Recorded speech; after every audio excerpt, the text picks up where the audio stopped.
ST. Joseph ಫೆರೋನ್ church. ಇದು ಶಿವಮೊಗ್ಗದ circuit ಹೌಸಿಂದ ಮುಂದೆ ಐನೂರು ಗೇಟ್ ಅಂತ ಬರುತ್ತೆ. ಐನೂರು ಗೇಟಿಂದ ಸ್ವಲ್ಪ ರೈಟಿಗೆ ಟರ್ನ್ ಆದರೆ ಆಟೋ ಕಾಂಪ್ಲೆಕ್ಸಿಗೆ ಹೋಗೋ ರೂಟ್ ಸಿಗುತ್ತೆ. ಆ ರೂಟಲ್ಲಿ ಫಸ್ಟಿಗೆ ಸಿಗೋದೆ ಈ ಚರ್ಚು. ಈ ಸಂಡೇ ಈ ಚರ್ಚ್ನಲ್ಲಿ ಪ್ರಾರ್ಥನೆ ಇರುತ್ತದೆ. ನನ್ನೆಲ್ಲ ಕನ್ನಡದ ವೀಕ್ಷಕರಿಗೆ ಮಾರ್ಸ್ ಮಾರುತಿ ಯೂಟ್ಯೂಬ್ ಚಾನಲ್ ಸ್ವಾಗತ. ನೀವಿನ್ನೂ ಸಬ್ಸ್ಕ್ರೈಬ್ ಮಾಡ್ಕೊಂಡಿಲ್ಲ ಅಂದರೆ ದಯವಿಟ್ಟು ಕೆಳಗಡೆ ಇರೋ ರೆಡ್ ಕಲರ್ ಸಬ್ಸ್ಕ್ರೈಬ್ ಬಟನ್ನ ಪ್ರೆಸ್ ಮಾಡಿ ಹಾಗೂ ಪಕ್ಕದಲ್ಲಿರೋ ಬೆಲ್ ಐಕಾನ್ ಕ್ಲಿಕ್ ಮಾಡಿ ನಾವು ಮಾಡೋ ಪ್ರತಿಯೊಂದು ವೀಡಿಯೋನು ಫಸ್ಟ್ ನಿಮಗೆ ತಲುಪುತ್ತೆ. This is Shivamogga bus stand and also name Ashoka circle. ವೀಕ್ಷಕರೇ, ಈಗ ನಾನು ಬಾಡಿಗೆ ಬಂದಿರೋಂಥ ಪ್ಲೇಸ್ ಯಾವುದು ಅಂದರೆ ಇದು ಏರ್ಪೋರ್ಟ್ನ ಹಿಂಭಾಗ. ಏರ್ಪೋರ್ಟಲ್ಲಿ ತುಂಬ ಬ್ಯೂಟಿಫುಲ್ಲಾಗಿ ಕಾಣ್ತಾ ಇದೆ. ಎಕರೆಗಟ್ಟಲೆ ಕಾಂಪೌಂಡ್ ಹಾಕಿದ್ದಾರೆ. ಏರ್ಪೋರ್ಟ್ನ ರನ್ವೇ ಕೂಡ ಇಲ್ಲಿಂದನೇ ಪ್ರಾರಂಭ ಆಗುತ್ತೆ.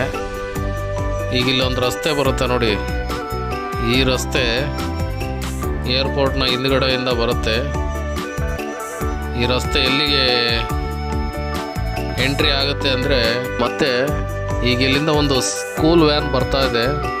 ಈ ಸ್ಕೂಲ್ ವ್ಯಾನ್ ಕೂಡ ಎಲ್ಲಿಗೆ ಎಂಟ್ರಿ ಆಗುತ್ತೆ ಅಂದರೆ ಡೈರೆಕ್ಟು ಸೆಂಟ್ರಲ್ ಜೈಲ್ ಒಳಗಡೆ ಎಂಟ್ರಿ ಆಗುತ್ತೆ. ನಾನೀಗಿರೋ ಜಾಗ ಬಂದು ಸೆಂಟ್ರಲ್ ಜೈಲ್. ಮಾರ್ನಿಂಗ್ ಬಾಡಿಗೆ ಇತ್ತು, ಹಾಗಾಗಿ ಇಲ್ಲಿಗೆ ಬಂದಿದ್ದೆ. ಇದು ಸೆಂಟ್ರಲ್ ಜೈಲ್ನ ಮೇಯ್ನ್ ಗೇಟು. ಇಲ್ಲಿಂದನೇ ಎಂಟ್ರಿ, ಆಧಾರ್ ಕಾರ್ಡ್ ಎಲ್ಲ ತೋರಿಸಿ ಒಳಗಡೆ ವಿಸಿಟರ್ಸು ಹೋಗ್ಬೋದು.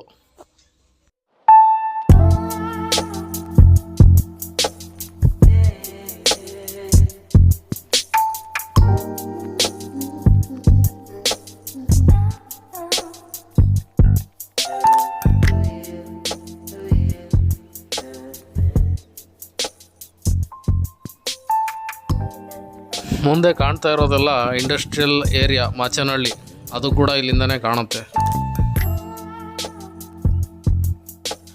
ಅಲ್ಲಿಂದ ರೈಟ್ ಸೈಡಿಗೆ ಎಂಟ್ರಿ ಆದರೆ ಓತಿಘಟ್ಟ ಊರಿನ ಸ್ಮಶಾನ ಸಿಗುತ್ತೆ. ಆ ಸ್ಮಶಾನದ ರೂಟಲ್ಲೇ ಡೈರೆಕ್ಟ್ ಹೋದರೆ ಓತಿಘಟ್ಟ ಸಿಗುತ್ತೆ.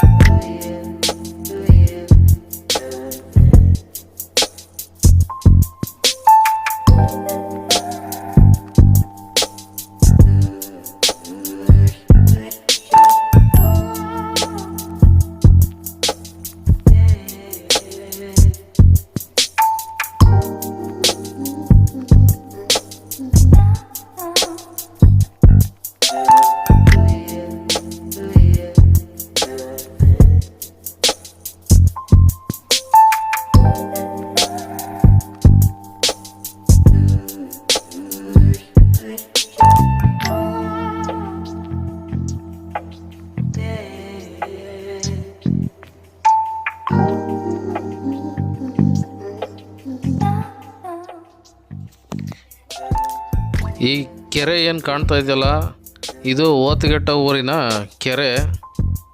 ಈ ಕೆರೆ ಮಳೆ ಬಂದಿರೋದಕ್ಕೆ ಭಾಳ ಹಚ್ಚ ಹಸಿರಿನಿಂದ ತುಂಬ ಕಣ್ಣಿಗೆ ಅದ್ಭುತವಾಗಿ ಕಾಣ್ತಾ ಇದೆ.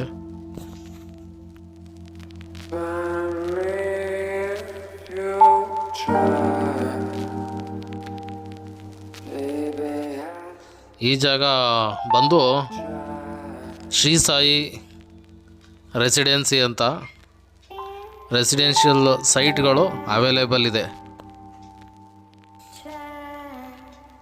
ಇದು ಕೂಡ ಅದೇ ರೂಟ್ನಲ್ಲಿ ಬರುವಂಥ ನಿಧಿಗೆ ಎಂಬ ಊರಿಗೆ ಸೇರಿರ್ತಕ್ಕಂಥ ಭೂಪರಿವರ್ತನಾ ಜಾಗಗಳು.